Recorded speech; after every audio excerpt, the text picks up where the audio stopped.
अस्सलाम वालेकुम नाज़रीन, आप देख रहे हैं programme the review Kamran Yusuf और शहबाज राना के साथ। द रिव्यू में हम पाकिस्तान की मईशत, खारजा अमूर और नेशनल सिक्योरिटी से जुड़े मामलात पे बात करते हैं। आज कोर कमांडर्स कॉन्फ्रेंस हुई है, आम कॉन्फ्रेंस है। उसमें एलामिया में क्या है आगे चल के बात करेंगे, उसमें तस्करा और भी करेंगे। जो मकबूजा कश्मीर के साबका गवर्नर हैं, उन्होंने एक तहलका खेज़ इंटरव्यू दिया है पुलवामा हमले के बारे में। लेकिन आगाज़ हम करेंगे आज के प्रोग्राम का अगेन जो पाकिस्तान की मुआशी सूरत हाल है और IMF के साथ जो मामलात फंसे हुए हैं। कल हमने बात की थी और इसहाक डार साहब ने भी कंफर्म किया था कि सऊदी अरब के बाद UAE ने भी ये यकीन दहानी IMF को करवा दी है कि वो पाकिस्तान को पैसे देंगे। और ये IMF की एक कड़ी शर्त थी कि पाकिस्तान के जो दोस्त ममालिक हैं वो हमें एश्योरेंसेस दें कि अदर देन दी IMF जो किस्त है वो भी हमें पैसे देंगे और उसके बाद फिर स्टाफ लेवल एग्रीमेंट होगा। और आज जो मिशन चीफ हैं IMF के, उनकी तरफ से बयान सामने आया। तो शहबाज, ये जो स्टेटमेंट मेरे सामने पड़ा हुआ है, ज़रा इसको इंटरप्रेट करें कि क्या इसमें कुछ चीज़ें तो लग तो ऐसा रहा है कि शायद हाथी निकल गया है, दुम रह गई है। तो आप इस स्टेटमेंट को कैसे इंटरप्रेट कर रहे हैं कि IMF अब खुश है या अभी भी लगता है कि हमें बहुत कुछ करना बाकी है मामलात को आगे लेके जाने? IMF का जो प्रोग्राम की जो धूम है ना, वो हाथी से ज़्यादा लंबी हो गई है।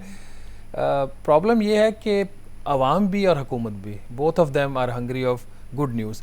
तो छोटी सी डेवलपमेंट होती है, उसको बहुत बढ़ा चढ़ा कर पेश किया जाता है।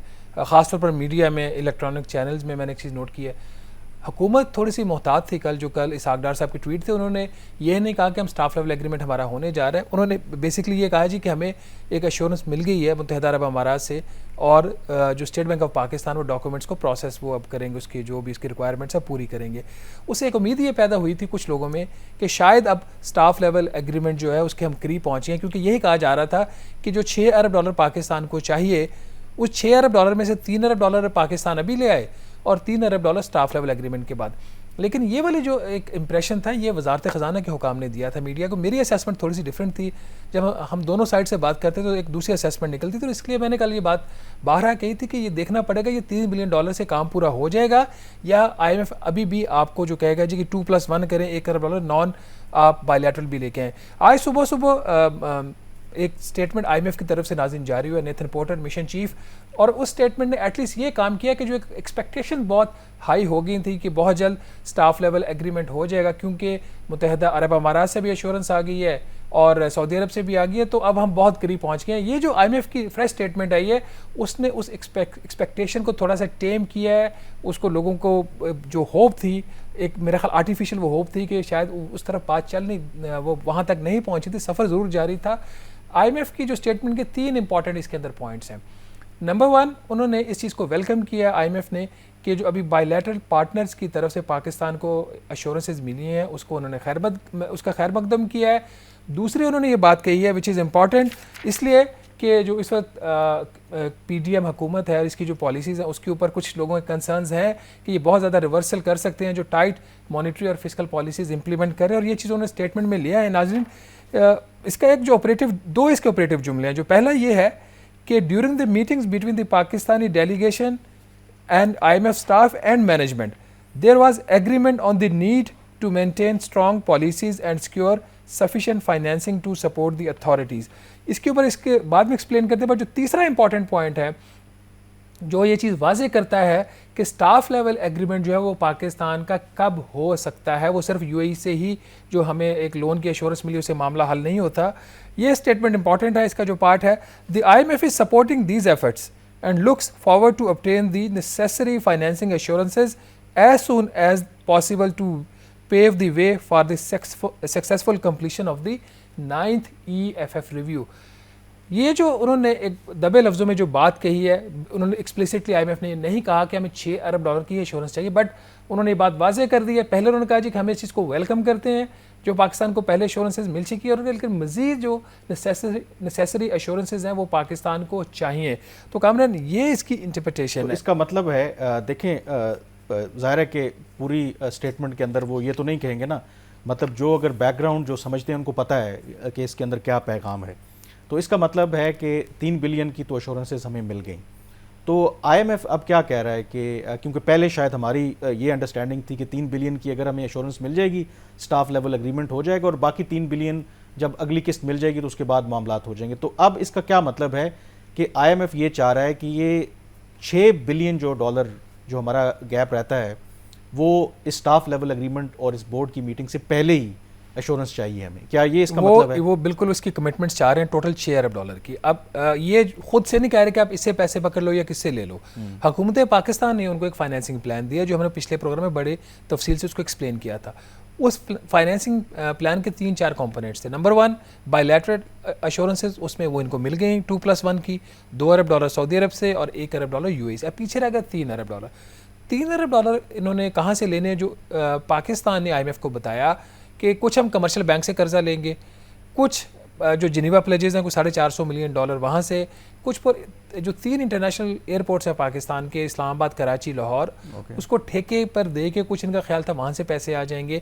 इस किस्म की इन्होंने एश्योरेंसेस दी और साथ ही उनका था वर्ल्ड बैंक और जो आपका एशियन इंफ्रास्ट्रक्चर इन्वेस्टमेंट बैंक, वहाँ से हमें कुछ पैसे आ जाएंगे। तो ये सारा मिला के 6 बिलियन डॉलर, कहीं से कोई चीज़ कम भी होगी। क्या काबिल अमल नहीं है? ये काबिल अमल उस तरीके से इसलिए भी नहीं है। कल रात को वर्चुअल इनकी बात हुई है इसाक डार साहब की, वज़ीर ख़जाना की, विद जो साउथ एशिया के vice president of the world bank है उनके साथ और एशियन इंफ्रास्ट्रक्चर इन्वेस्टमेंट बैंक के जो है प्रेसिडेंट उनके साथ। उन दोनों से पाकिस्तान को उम्मीद है कि हर एक से 45 करोड़ डॉलर या दोनों मिला के 90 करोड़ डॉलर मिल जाएगा। अब उसके अंदर भी बहुत ज़्यादा इफ्स एंड बट्स हैं। मेरी जो ज़राए से बात हुई है, डार साहब ने तो फरमाया कि ये फौरी इसको फास्ट ट्रैक करें, हमारे साथ प्रोग्राम की जो नेगोशिएशंस हैं वो स्टार्ट करें ताकि हमें ये कर्जे की जो किस्त है जून से पहले मिल सके। याद रहिए वही पैसा जिसके ऊपर हमने रिपोर्ट किया था कि वर्ल्ड बैंक ने इनको डिले कर दिया है to the next fiscal year. कल इन्होंने उनसे रिक्वेस्ट की कि आप इसको देखें। फिर मैंने ज़राए से चेक किया तो दूसरी साइड से क्या रिस्पॉन्स था, तो ज़राए ने यह बताया कि वर्ल्ड बैंक अभी भी IMF की तरफ देख रहा है। जब स्टाफ लेवल एग्रीमेंट हो जाएगा तो ये 450 मिलियन डॉलर जो वर्ल्ड बैंक वाला उसके ऊपर प्रोग्रेस हो जाएगी। जो एशियन इंफ्रास्ट्रक्चर इन्वेस्टमेंट बैंक वाला पैसा है वो तब मिलेगा जब आपको वर्ल्ड बैंक देगा। ठीक है, IMF देगा तो वर्ल्ड बैंक देगा, वर्ल्ड बैंक देगा तो AII। एक पूरी चेन है, पूरी चेन है। अब अगली बात जो है जो ज़्यादा क्रिटिकल है, कमर्शियल बैंकों से हुकूमत का ख्याल है कि कुछ कर्जा इनको मिल जाएगा। कमर्शियल बैंक्स जो है इस वक्त वो IMF के बगैर आपको प्रोग्राम जो है उसकी रिवाइवल के बगैर कर्जा नहीं देंगे। क्यों? पाकिस्तान की जो क्रेडिट रेटिंग है वो बहुत ही लो है, जिसको हम जंक रेटिंग बोलते हैं। हाईएस्ट शरह जो सूद होगी उसके ऊपर इनको पैसे मिलेंगे, और मिलेंगे भी या नहीं मिलेंगे ये एक क्रिटिकल क्वेश्चन होगा।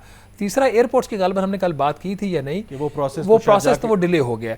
तो इट इज़ नॉट ईजी। लेकिन जो मेरी वजारत ख़जाना के हुकाम से बात हुई, उन्होंने अभी भी इस चीज़ का दावा किया कि हमारी पूरी कोशिश है कि अभी जो नेक्स्ट वीक है बिफोर ईद हमें बाकी 3 अरब डॉलर की भी कमिटमेंट्स मिल जाएं और हम staff level agreement by end of next week. लेकिन अदरवाइज मेरे पास एक सोल्यूशन है कि ये मुमकिन है कि हुकूमत को रिक्वेस्ट करनी चाहिए चीफ जस्टिस से कि अगर वो ये IMF के जो मिशन चीफ हैं उनको बुला लें और उनसे कहें कि आप 1.1 अरब डॉलर जो है वो ट्रांसफर करें, क्योंकि हमने इलेक्शन भी करवाने हैं। तो हो सकता है कि उससे कोई ब्रेक थ्रू आप शरारतें कर रहे हैं। ठीक है, नहीं देखें मतलब हो सकता है ना। अच्छा, अब इकोनॉमी खराब है तो हम क्या करें? देखें अब बात तो अब IMF की हम कर ही रहे हैं। अब देखें IMF में ज़ाहिर है कि कसूर हमारा तो नहीं है, IMF का तो नहीं है। IMF में आप तभी जाते हैं जब आपकी मुआशी सूरत हाल इतनी बुरी हो, बैलेंस ऑफ पेमेंट का क्राइसिस हो, और फिर आप वहाँ पे जाते हैं, उनसे कर्जा लेते हैं और मामला हल करते हैं। लेकिन थोड़ा सा आज ये भी तो मेरे ख्याल में डिस्कस करना चाहिए कि जुलाई 2019 में हम ये जो नया प्रोग्राम हमने साइन किया IMF के साथ, तो उसका बुनियादी पर्पस तो ये था ना कि जब आप IMF के प्रोग्राम में जाते हैं, कड़ी शराइत उनकी मानते हैं, मकसद ये होता है कि जब आप IMF के प्रोग्राम से बाहर आएंगे तो आपकी जो इकॉनमी है वो मजबूत बुनियादों पे खड़ी होगी, आपकी जो ग्रोथ है वो सस्टेनेबल होगी, आपका बैलेंस ऑफ पेमेंट का क्राइसिस नहीं होगा, आपके जो कर्जे हैं वो सस्टेनेबल होंगे। लेकिन आज जहाँ पे हम खड़े हैं, आपको लगता है कि जो IMF को हमने सारी कड़वी गोली भी खाई, सब कुछ किया, वो अचीव किया? IMF खुद ही उसका एक्नॉलेज कर रहा है कि इस साल जितने भी जो टारगेट्स थे फिस्कल वो हम कोई भी पूरा कर नहीं पाएंगे। तो फिर IMF का इसका क्या फ़ायदा हुआ इस प्रोग्राम का? देखिए, IMF को हम ब्लेम तो कर देते हैं कि जी उनका प्रोग्राम है, उनकी शराइत हम मान रहे हैं। पहला सवाल ये पैदा होता है कि जितनी IMF ने कड़ी शराइत लगाई, क्या हमने उनको वैसे ही माना या उसमें हमने कुछ डिलेज किए? 3.5 साल के अरसा में 4 दफ़ा ये प्रोग्राम डिलेड रहा है या सस्पेंडेड रहा है। ठीक है, अभी भी सस्पेंडेड है टेक्निकली। उसके साथ ही जो हम पॉलिसीज़ इंप्लीमेंट कर रहे होते हैं, क्या हम IMF की रिक्वायरमेंट्स के मुताबिक कर रहे होते हैं? इसी स्टेटमेंट के अंदर एक पैरा ये था ना, strong implementation of the policies. अब IMF का फिर खदशा ये पैदा हो गया, IMF को, जो वहाँ पे वाशिंगटन में बात भी हुई है कि आप जो काम करते हैं उसको रिवर्स कर देते हैं। पेट्रोल सब्सिडी का हमने कल डिटेल में बात अच्छा, फिर मैं यहाँ से आपसे ये पूछूं कि अगर फर्ज करें कि जो प्रोग्राम हमने साइन किया था, अगर उसके ऊपर मनो अमल होता, बिल्कुल हम सारे जो भी शराइत थी उनको मानते, रिफॉर्म सारी करते, डू यू थिंक कि हमारी मईशत आज सही ट्रैक पे होती? आपकी मईशत सही ट्रैक पे होती, बजट का खसारा जितना अभी है उसका आधा होता, टैक्स रेवेन्यूज इससे ज़्यादा होते, अखराजात इससे कम होते, पावर सेक्टर के लॉसेस तकरीबन आधे होते। आप ये कह रहे हैं कि जो IMF की रेसिपी है उसमें कोई प्रॉब्लम नहीं? रेसिपी की इम्प्लीमेंटेशन के ऊपर सवाल हो सकता है कि कितना होना चाहिए, कितना नहीं होना चाहिए। पावर सेक्टर के ऊपर हम बता चुके हैं कि उनकी जो रेसिपी है उस तरीके से ठीक नहीं है, बट अगर उनका जो उन्होंने प्लान दिया था उस पर अमल कर रहे तो हालात इतने ख़राब ना होते। अब IMF क्या कह रहा है उस पर ज़रा बात करते हैं बड़ी जल्दी से। एक फिस्कल मॉनिटर रिपोर्ट IMF की है, उन्होंने जारी की है, और ये रिपोर्ट बड़ी वाज़ेह बता देती है कि जो प्रोग्राम के अहदाफ थे 3.5 साल के या 4 साल के करीब इनका ये प्रोग्राम हो जाएगा, एक्सटेंशन लिया है जो PDM की हुकूमत ने, वो तमाम जो अहदाफ हैं वो अचीव नहीं हो रहे जब ये प्रोग्राम ख़त्म होगा। सिर्फ अगर आप 8 माह पहले से कंपैरिजन कर लें, जब 8वां रिव्यू IMF के साथ हमारा कंप्लीट हुआ अगस्त 2022 में, तब क्या IMF की प्रोजेक्शन थी और अब क्या? जो नाज़रीन, इसके अंदर सबसे बड़ा नंबर है वो बजट डेफिसिट का है। बजट खसारा जितना ज़्यादा होगा उतनी ज़्यादा हुकूमत को बोरोइंग करनी पड़ेगी, उतने ज़्यादा उसके ऊपर सूद देना पड़ेगा। 8 माह पहले हुकूमत IMF का ये ख्याल था कि बजट का खसारा होगा 4.7% GDP के बराबर, जो तकरीबन 4,000 अरब रुपया बनता है। अभी जो फिस्कल मॉनिटर रिपोर्ट जारी की है IMF ने, उसके मुताबिक ये इस साल 6.8% रहेगा, या तकरीबन 5,800 अरब रुपये का। 1,800 अरब रुपए की यहाँ पे स्लिपेज सिर्फ फिस्कल डेफिसिट के हदफ के अगेंस्ट हो रही है, ये इस माली साल में। अगला जो माली साल जुलाई में शुरू होगा, सूरत हाल इससे भी ज़्यादा ख़राब है, और उसकी जो प्रोजेक्शन है IMF की वो 8.3% बजट डेफिसिट की है। ये और जो इनका ख्याल था कि कितना होगा 8 माह पहले, उससे ये कोई 3,400 अरब रुपये ज़्यादा बजट खसारा होगा। ये सिर्फ एक हम बात कर रहे हैं। अब बात कर लें आप रेवेन्यूज़ की, महसूलात की। महसूलात का जो इनका हदफ था प्रोग्राम के स्टार्ट होने से पहले, तो जब इन्होंने किया था वो तो बहुत ही ज़्यादा था। 8 माह पहले जो इनकी फोरकास्ट थी उससे भी जो रेवेन्यू कलेक्शन होगी कम होगी, अखराजात उससे तकरीबन 1,700 अरब रुपए ज़्यादा होंगे सिर्फ 8 माह पहले के मुकाबले में। ये IMF की projection. As a result of that फिर आपका जो इम्पैक्ट आता है वो आता है आपका जो डेट टू GDP रेशो है उसके ऊपर आता है, और जो डेट टू GDP रेशो की सूरत हाल वो भी अच्छी नहीं है। इनकी जो 8 माह पहले की जो फोरकास्ट थी उससे कहीं ज़्यादा जो कर्ज़ों का बोझ पाकिस्तान के ऊपर होगा इस साल, और अगले साल जो सूरत हाल में थोड़ी सी रोज़ी पेंट कर रहा है, डेट टू GDP रेशो में रिडक्शन दिखा रहा है टू 69% ऑफ द GDP, वो भी मेरा ख्याल है कि हम हासिल नहीं कर सके। अब ब्लेम किसको करना है? नेथन पोर्टन को करना है, हुकूमत पाकिस्तान को करना है, शौकत तरीन साहब को करना है, हफीज़ शेख को करना है, असद उमर को करना है? ये नाज़रीन आप खुद डिसाइड कर लें। चलें, बिल्कुल। और मेरे ख्याल में ब्लेम हमें अपने आप को ही करना चाहिए, क्योंकि अगर हमारी पॉलिसीज़ और इतनी अच्छी होती तो ना ही हमें IMF के पास जाने की ज़रूरत पड़ती, क्योंकि पाकिस्तान जब से पाकिस्तान बना है इस वक्त पहले नंबर पे है। सबसे ज़्यादा हमने IMF के प्रोग्राम लिए हैं, और लगता ये है कि ये सिलसिला यहाँ पे रुकने वाला नहीं है। ये रिकॉर्ड जो है हम बनाते जाएंगे। यहाँ पे ब्रेक लेंगे, और ब्रेक के बाद कल जैसे आर्मी चीफ ने कहा था कि हमें नए और पुराने पाकिस्तान की बहस से निकल कर हमारे पाकिस्तान की बात करनी चाहिए, लेकिन हम अगले सेगमेंट में नए और पुराने पाकिस्तान के ऊपर ही बहस करेंगे और मुआशी हवाले से बात करेंगे ब्रेक के बाद।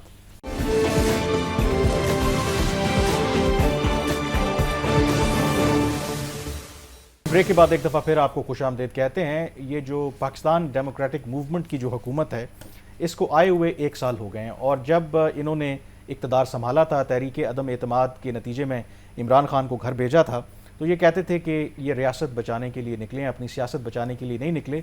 और ये दावा भी करते थे कि इमरान खान साहब की जो हुकूमत की कारकर्दगी है वो इतनी बुरी है कि इस वजह से उन्होंने ये मुश्किल फ़ैसला लिया। अब क्योंकि इनको 1 साल हो गया है, तो ज़ाहिर है कि ये नेशनल क्वेश्चन है कि मुवाजना करना चाहिए कि इन्होंने कितना परफॉर्म किया है। क्या वाकई इन्होंने रियासत बचा पाए हैं, या अपनी सियासत बचाने से के लिए निकले थे, या क्या करने के लिए निकले थे? तो शहबाज, मेरे ख्याल में जो सिंप्लीफाई करके अगर आप देखें, जो सामने आदादो शुमार हैं, लेट से कि सबसे बड़ा जो बैरोमीटर जो आम आदमी भी करता है वो तो महंगाई है।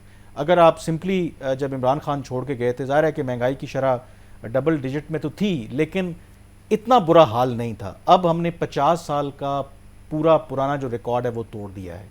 तो अगर सिर्फ महंगाई के फिगर को आप सामने रखें तो इस एतबार से तो ये जो पुराने पाकिस्तान वाले हैं ये नए पाकिस्तान से तो क्लियरली कामरान ये हार रहे हैं। अगर एक सिंपलिस्टिक व्यू अगर आप लें तो एक डिस्क्लेमर दे दें कि अगर जब हम दोनों का कंपैरिजन करेंगे तो उसमें से एक की परफॉर्मेंस अच्छी होगी और एक की बुरी होगी। जिसकी अच्छी भी होगी वो बुरे के मुकाबले में अच्छी होगी। लेकिन एक और भी चीज़ डिस्क्लेमर दे देना कि आप कंपेयर कर रहे हैं कि इमरान खान साहब इक़्तिदार में रहे तकरीबन 4.25 साल और ये आप कंपैरिजन कर रहे हैं तकरीबन 1 साल की कारकर्दगी। ये भी एक फैक्टर है। वो फैक्टर अपनी जगह पे I agree with you, but अगर यहाँ पे जो इंडिकेटर्स हैं उसमें कुछ इंडिकेटर्स में, ज़्यादातर इंडिकेटर्स में लग ऐसे रहा कि जैसे जो पीटीआई की कारकर्दगी थी वो अच्छी थी, लेकिन अच्छी इसलिए लग रही है कि इनकी कारकर्दगी इंतहाई ख़राब है। तो उससे अच्छी लग रही है जो पाकिस्तान की स्टैंडर्ड रिक्वायरमेंट्स हैं, इकनॉमिक जो हमारी नीड्स हैं, उसके मुकाबले में देखें तो पीटीआई की कारकर्दगी भी बहुत ख़राब रही है।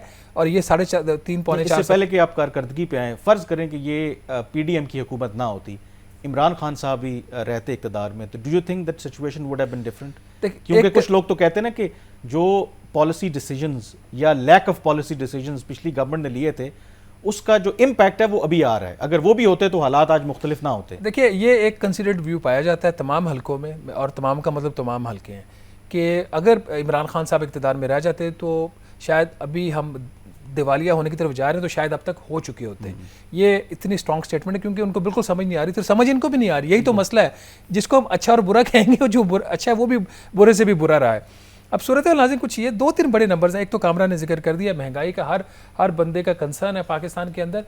जब पीटीआई की हुकूमत ख़त्म हुई अप्रैल में, जो मार्च के नंबर्स, ये जो हम आपको नंबर्स दे रहे हैं ये फरवरी और मार्च 2022 की बेस के ऊपर है, उसको फिर हम आगे फरवरी 2023 तक उसका कंपैरिजन दे रहे हैं, और जहाँ पे मार्च का नंबर अवेलेबल होगा वो हम आपको मार्च का नंबर बताएंगे ताकि एक पूरा एक एप्पल टू एप्पल कंपैरिजन हो।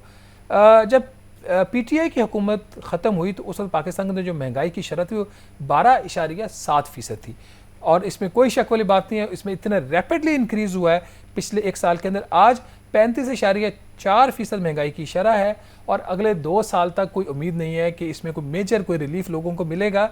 ये एक बहुत बड़ा इसका एक फेलियर है पीडीएम की हुकूमत का। चाहे ये मुफ्त आटा स्कीम ले आएँ, कुछ भी ले आएँ, मुफ्त पेट्रोल स्कीम एक जो नाकाम आइडिया है इनका वो ले आएँ, इससे फ़र्क नहीं पड़ेगा। ये एक हकीकत है कि महंगाई इस वक्त पाकिस्तान में 50 साल तारीख की हाईएस्ट लेवल के ऊपर है। दूसरा जो एक इंडिकेटर बहुत ही देख लें, अगर पॉलिसीज़ अच्छी ही थी दोनों की, तो फिर आईएमएफ का जो प्रोग्राम है वो मुअत्तल नहीं होना चाहिए था। जब पीटीआई की हुकूमत ख़त्म हुई आईएमएफ का प्रोग्राम सस्पेंडेड था। आज पीडीएम की हुकूमत को 1 साल हो गया है, आज भी आईएमएफ का जो प्रोग्राम है वो सस्पेंडेड है। तीसरा बड़ा इंडिकेटर जिसे आपको लगता है कि हम सारी जो हमारे मसाइल हैं उसी की वजह से हैं, जब पीटीआई की हुकूमत ख़त्म हुई तो फॉरेन एक्सचेंज रिजर्व्स थे जो स्टेट बैंक ऑफ पाकिस्तान के पास सिर्फ 10.9 अरब डॉलर थे, जो उस वक्त की इंपोर्ट्स के तकरीबन 2 माह के बराबर भी नहीं थे। हम उस वक्त भी कह रहे थे बहुत ही ख़तरनाक हद तक कम नंबर है। अब आ जाइए पीडीएम की हुकूमत का नंबर ले लीजिए तो सिर्फ 4 अरब डॉलर के फॉरेन एक्सचेंज रिजर्व्स हैं, 1 महीने की इंपोर्ट्स के लिए भी काफ़ी नहीं है। यही वजह है कि आज अलार्म बेल वो बजी हुई है कि हम पाकिस्तान जो है वो दिवालिया हो सकता है। कामरान, करंट अकाउंट खसारा शायद थोड़ा सा एक नंबर है वो जा रहा है पीडीएम की फेवर में। पीटीआई के इक़्तिदार के खात्मे पे ये 12.1 अरब डॉलर का था, मैं बात कर रहा हूँ फरवरी मार्च तक के नंबर की। अब ये है 3.9 अरब डॉलर का खसारा। लेकिन ये जो 3.9 अरब डॉलर को अचीव किया गया है ये at the expense of the economy and the businesses achieve हुआ। और एक बात आपने नहीं की, जो रुपए की कदर में जिस तरीके वो तो अभी आ रहे हैं उसकी तरफ आहिस्ता किस तरीके से बिल्कुल वो कमी हुई है। लेकिन एक चीज़ देखें, ये नंबर्स तो ज़रा झूठ नहीं बोलते, बिल्कुल क्लियर कट कंपैरिजन है। लेकिन दूसरी इसके अंदर ये भी है ना कि आप कहते हैं कि ये प्रॉब्लम ओवरनाइट तो नहीं हुआ। मेरा इसको देखने का एक और अंदाज़ा, ये बात भी फैक्ट है कि पाकिस्तान के अंदर हमारे मसाइल हमेशा रहे हैं, लेकिन हम जो भी मसाइल होते थे बाउंस बैक भी हमने किया है। और अगर महंगाई होती भी थी तो एक ग्रेजुअल एक बढ़ती थी आहिस्ता आहिस्ता। लेकिन इन 5 सालों के अंदर यानी कि 2018 के बाद जो भी इस मुल्क के साथ हमने तजुर्बे किए, ये जो डिक्लाइन है हमारी, अगर पहले ऐसे थी तो अब बिल्कुल सीधे ऐसे जा रही है डिक्लाइन, बिल्कुल हम डायरेक्ट कुएं में जा रहे हैं। और एक बात आप ना भूलें कि देखें, इमरान खान साहब जब इक़्तिदार में आए थे, ये लोगों को बात बताना बहुत ज़रूरी है, जितना बड़ा उनको एडवांटेज था आप तो कवर करते रहे हैं। हर गवर्नमेंट यही रोना रोती है जी पिछली गवर्नमेंट से हमें मसाइल मिले हैं, लेकिन इमरान खान साहब जब आए सबसे बड़ा फैक्टर फ़ौज, तमाम इदारे, अपोजिशन उस वक्त ना होने के बराबर थी। मुझे आप बताएं कि किस हुकूमत को, नई हुकूमत को $12 बिलियन का जैसे ही वो गवर्नमेंट आए आपको पैकेज मिला हो।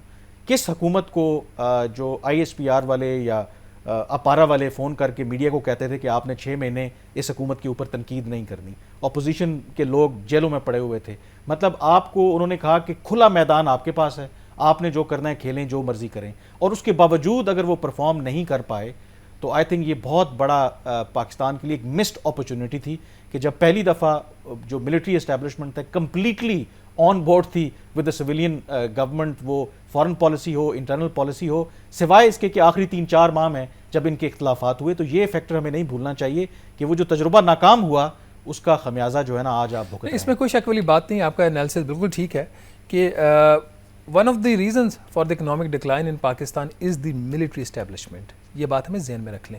ये जो तजर्बा किया गया था और जिसका पहला इन्होंने बीज बो दिया था 2010-2011 में, और उसके बाद ये सिलसिला जो 10 साल हमारे जो डेकेड लॉस्ट, इसको 2011 से 2020 या 22 तक का जो पीरियड है इसको हम कह सकते हैं lost period of Pakistan economic history, जिसमें हम हर शोबे में नीचे गए। सबसे बढ़कर हम अखलाकियात में नीचे गए, हम मुआशी इंडिकेटर्स में नीचे गए। आपकी जो ओवरऑल सिक्योरिटी सिचुएशन है वो पहले बहुत ज़्यादा ख़राब थी, उसमें कुछ बेहतरी है, फिर आप वो दोबारा वो प्रॉब्लम आपका खड़ा हो गया। इदारे जो हैं वो एक दूसरे के साथ इस वक्त लड़ रहे हैं। 3-4 नंबर्स बता देते हैं, फिर इस पर ब्रेक लेते हैं। जो एक वजह जो अभी हम बात कर रहे थे कि महंगाई जितनी रैपिडली बढ़ रही है, उसकी वजह है जो एक्सचेंज रेट, जो रुपए की कदर है वो पिछले 1 साल में 55% उसमें कमी हुई है। ये बहुत हाईएस्ट लेवल की इसमें फॉल आया है। यही वजह है कि कीमतें हर चीज़ के ऊपर जा रही हैं। और दूसरा फैक्टर जिसकी वजह से महंगाई बढ़ी वो ये थी कि सैलाब की वजह से कुछ खाने पीने की अशिया के ऊपर असर पड़ा, फिर जो हुकूमत ने इम्पोर्ट्स के ऊपर रिस्ट्रिक्शंस लगा दी, उससे जो सप्लाई चेन्स थी वो टूट गई और बहुत सारी फैक्ट्रियाँ जो हैं वो बंद होगी पाकिस्तान के अंदर। तो ये भी एक फैक्टर था। अब बाकी 2-3 नंबर बात कर लें वो, लेकिन एक जो इम्पॉर्टेंट चीज़ है कि 2018 ले लें, 2022 ले लें, 2023 ले लें, पाकिस्तान चीन, सऊदी अरब, मुत्तहदा अरब अमारात और IMF का मोहताज था।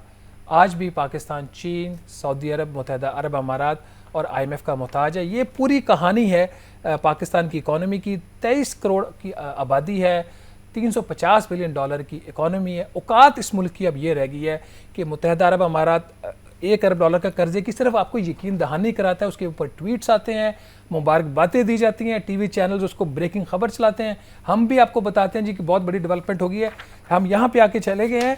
ये क्यों ऐसे हो रहा है? एक्सपोर्ट्स नहीं बढ़ रही, और एक्सपोर्ट्स ऐसे नहीं बढ़ेंगे कि आप किसी जो बड़ा सेठ है, कोई बड़ी लॉबी है, उसको आप सब्सिडीज़ दे दें। एक्सपोर्ट्स के लिए आपको इन ये जो आपके ट्रेडिशनल सेक्टर्स हैं, टेक्सटाइल है, चाहे वो एप्टमा उसको रिप्रेजेंट करता है या कोई और, उससे पीछे हटना पड़ेगा। जो वैल्यू एडिशन सेक्टर्स हैं उनको आपको सपोर्ट करना पड़ेगा, IT के शोबे में काम करना पड़ेगा। फॉरेन डायरेक्ट इन्वेस्टमेंट जो है वो पीक जो थी पाकिस्तान की हिस्ट्री की $5 अरब की, वो जनरल मुशर्रफ के टाइम पे थी। उसके बाद पाकिस्तान ने वो पीक नहीं देखी। ये जो PDM की हुकूमत का इक़्तिदार का खात्मा, PTI की हुकूमत का जब इक़्तिदार ख़त्म हुआ है, जो फॉरेन डायरेक्ट इन्वेस्टमेंट पाकिस्तान में सिर्फ $1.3 अरब थी 9 माह में, आज वो कितनी हो गई है? सिर्फ $784 मिलियन। देखें फॉरेन डायरेक्ट इन्वेस्टमेंट कैसे आएगी जब आपके इदारों के ऊपर ट्रस्ट ना हो, अदालतों का ये आलम हो, और कहाँ से फिर फॉरेन डायरेक्ट जो है इन्वेस्टमेंट आनी है। और दूसरा आपने बात की कि एक्सपोर्ट हमारी कैसे बढ़ेगी। कम से कम एक जो सेक्टर है, जो रियल स्टेट और प्रॉपर्टी का सेक्टर है, इसको तो पाकिस्तान के अंदर बंद कर देना चाहिए, क्योंकि तमाम जो पैसा है हमारा, वो ब्लैक मनी हो, इनफॉर्मल मनी हो, और इवन के लोगों का जो जायज़ पैसा भी है वो सेफ समझते हैं कि कोई प्लॉट ख़रीद लिया, कोई अपार्टमेंट ख़रीद लिया, और वही पैसा जो है वो वहाँ पे सर्कुलेट होता रहा। कोई इनोवेशन पे हमने नहीं लगाया, कोई स्मॉल एंड मीडियम एंटरप्राइजेज हो, कोई स्टार्टअप्स हों, उसके ऊपर हम फोकस नहीं करते। वो क्यों नहीं फोकस करते? क्योंकि यहाँ पे हुकूमत ही ऐसी है, हुकूमतें ऐसी हैं, इदारे ऐसे हैं कि जो आपको इस तरह के काम करने के लिए फैसिलिटेट नहीं करते। ब्रेक लेंगे, ब्रेक के बाद तस्करा करेंगे कि जो आज अहम कोर कमांडर्स कॉन्फ्रेंस हुई है पिंडी के अंदर, उसमें क्या कुछ हुआ है। ब्रेक के बाद उस पर बात करेंगे।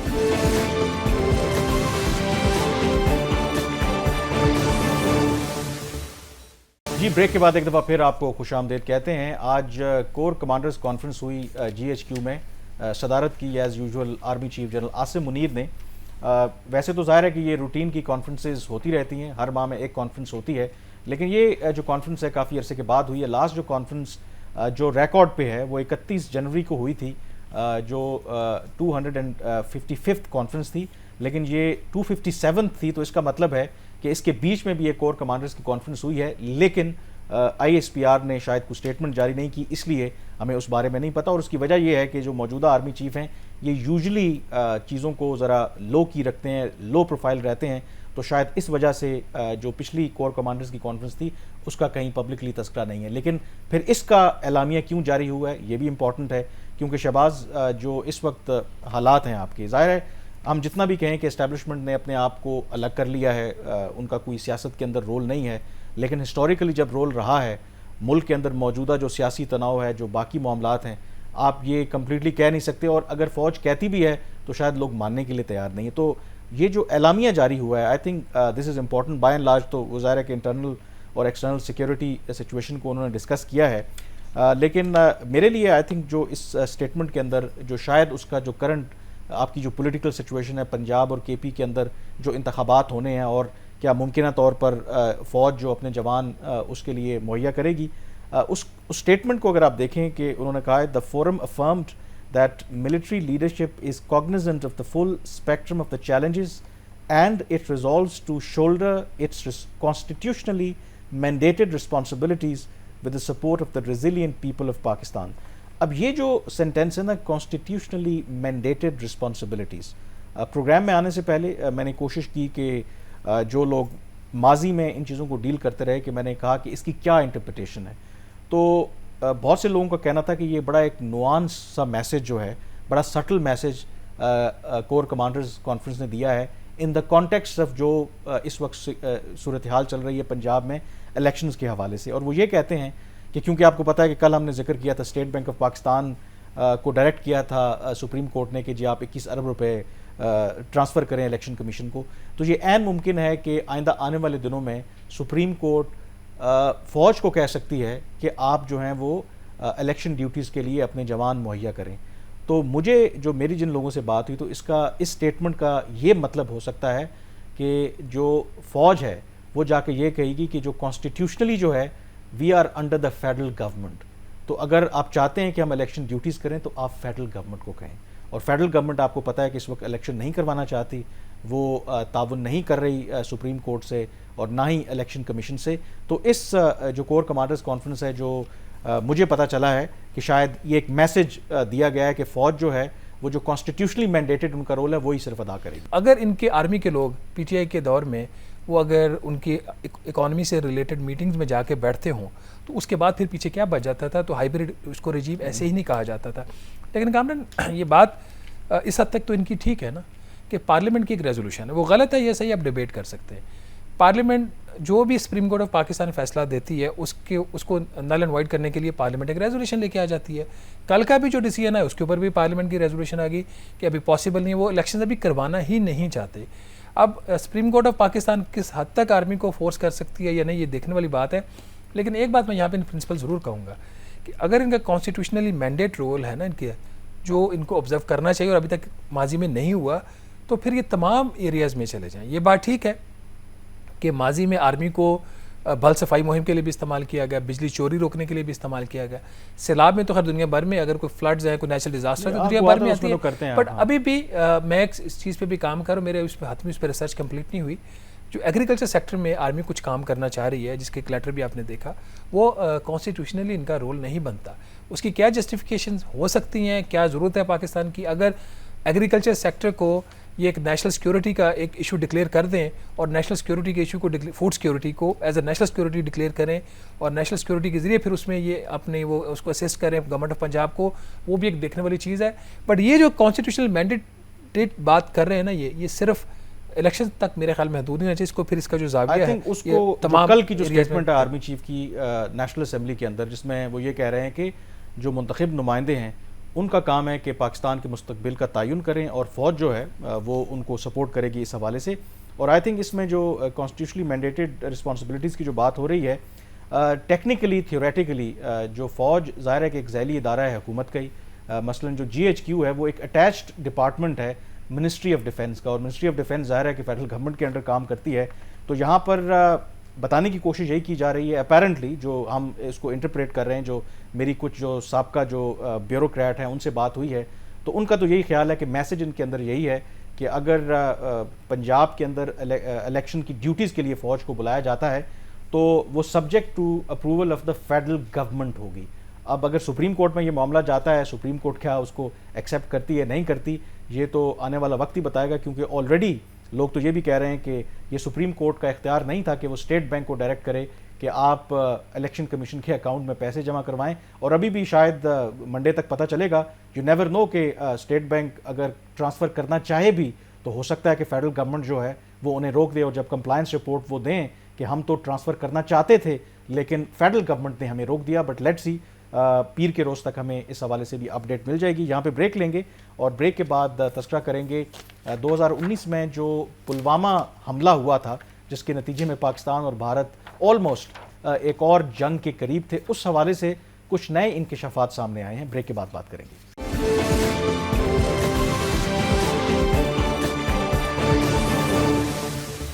जी, ब्रेक के बाद एक दफ़ा फिर आपको खुशामदीद कहते हैं। 2019 फरवरी में पुलवामा जो हमला हुआ था एक दफ़ा फिर ख़बरों में है, क्योंकि इसी हफ्ते जो भारतीय मशहूर सहाफ़ी हैं करण थापर, उन्होंने इंटरव्यू किया जो मकबूजा कश्मीर के साबका गवर्नर थे सत्यपाल मलिक। ये उस वक्त गवर्नर थे जब ये पुलवामा वाला वाक़या हुआ, और इस इंटरव्यू में उन्होंने एक तहलका खेज़ इंकशाफ किया। सबसे पहले तो आइए सुनते हैं कि बेसिकली ये सत्यपाल मलिक साहब ने पुलवामा हमले के बारे में क्या कहा।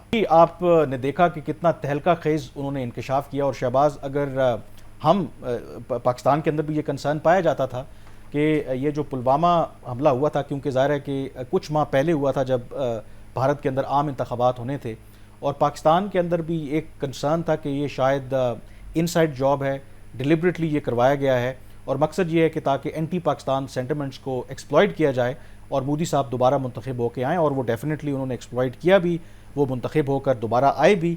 लेकिन ये आई थिंक बड़ा सीरियस चार्जशीट है, जिससे ये नज़र आता है कि शायद जो मोदी गवर्नमेंट है उनकी अपनी इन्वॉल्वमेंट थी। मतलब ये जो साहब गवर्नर है, उन्होंने ये तो नहीं कहा, लेकिन उन्होंने ये कहा कि इसमें बहुत ज़्यादा सीरियस सिक्योरिटी लैप्स थे, बहुत ज़्यादा लापरवाही थी, और सिक्योरिटी सिचुएशन को देखते हुए उनको बाय एयर जो है, ये जो सेंट्रल रिजर्व पुलिस फोर्स थी, इन लोगों को ट्रांसपोर्ट करना चाहिए था। रूट को उन्होंने कहा कि सेंसिटाइज नहीं किया गया था। ये तमाम मामलात, और इंटरेस्टिंगली वो कहते हैं कि ये उन्होंने एक तकरीब में जब मोदी साहब उन्हें मिले उनके सामने उठाए, और उनको उन्होंने कहा कि आपने ये चीज़ें जो हैं वो पब्लिक नहीं करनी। इनफैक्ट जो नेशनल सिक्योरिटी एडवाइज़र हैं अजय डोवल, उन्होंने भी उनको मना किया, और उस पर फिर वो ये गवर्नर कहते हैं कि उन्होंने ये कंक्लूड किया कि शायद ये गवर्नमेंट जो है प्लान कर रही है कि सारा इल्ज़ाम जो है वो पाकिस्तान पे डाल दिया जाए। तो it's a serious chargesheet, given आपको पता है कि दोनों मुल्क जो हैं nuclear countries were on the verge of a full scale war after this incident. उसमें जो एयर अटैक्स उस वक्त हुए थे, बालाकोट का जो वाक़या हुआ, उसके बाद रिस्पांस में था, फिर पाकिस्तान ने उसको रिस्पॉन्स किया। उसके बाद फिर वो जो उनका एक जहाज़ गिराया गया, उनका पायलट भी पकड़ा गया। ये वो सारा वाक़या सिर्फ लोगों की याद दहानी के लिए, और एयर स्पेस बंद कर दी गई थी, और एक न्यूक्लियर वॉर की तरफ उसका थ्रेट, सीरियस थ्रेट पैदा हो गया था। और इंटरनेशनल जो फोर्सेस थी उन्होंने अपना रोल प्ले किया, मेडिएट किया और मामला को ठंडा किया।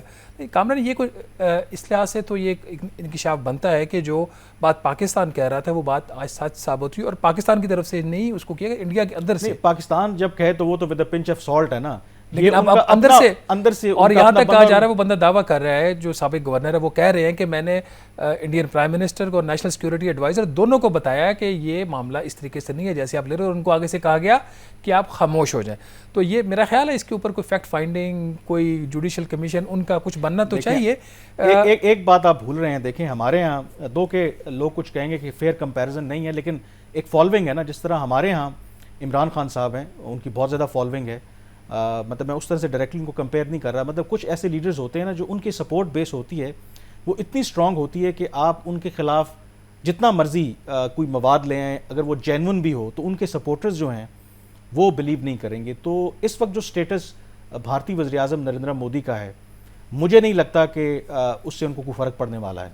आप जितना मर्जी उनके, हाँ ये ज़रूर है कि इंटरनेशनली जो आउटसाइड लोग देखते हैं, कांग्रेस जो वहाँ पे है वो इसको ज़ाहिर है कि उछाल रही है, वो ये कह रही है देखेंगे ये इन्होंने एक लिहाज से अपने लोग इन्होंने मरवा दिए इलेक्शन वो जीतने के लिए, और ये I think it's a dangerous trend. और दूसरी एक और बात भी यहाँ पे बात करना ज़रूरी है कि जिस पे पाकिस्तान और भारत के जो ताल्लुकात हैं मज़ीद ख़राब हुए, कि जो कश्मीर का जो खसूसी स्टेटस है वो भारतीय सरकार ने ख़त्म किया।